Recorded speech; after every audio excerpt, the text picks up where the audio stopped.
Really hard, I think, to pick just one reason. There's a lot of things happening all at once.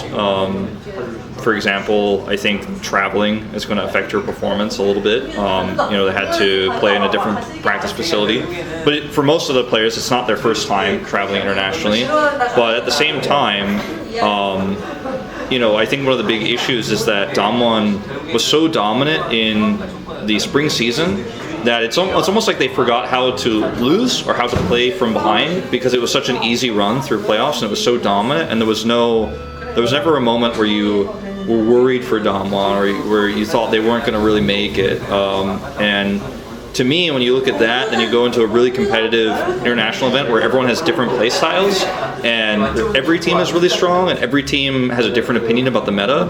It's hard to have that same sort of perfect run, I think. And like Mal said earlier, they did lose the finals by one game. It was extremely close.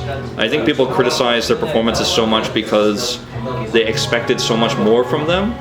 But I think it's really easy to forget that, like RNG's run, for example, they had such a hard time to even make it to MSI. I feel like there was so much more learned in RNG's playoffs than Damwon Kia's playoffs because it was so easy for them.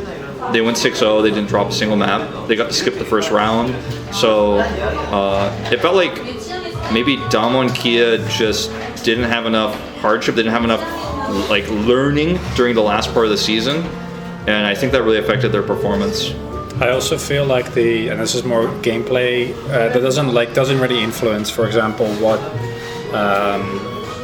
the performance of Barrow, right? Like just getting caught, we don't know what it is. There can be burnout, there can be lack of practice. There's so many reasons, so I don't really want to speculate on that. But I do think that the MSI meta was very one-dimensional. There was a really low amount of champions that were playable because the meta was completely shaken up.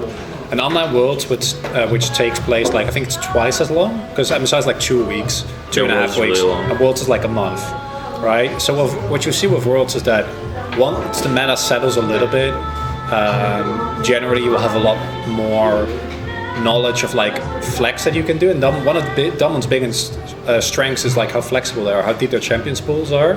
And at MSI you couldn't, because all of a sudden 2 champions that have never been played in the jungle were must pick. And we saw that Canyon, for example, he went to number 1 in US solo queue playing Morgana with a 70% win rate.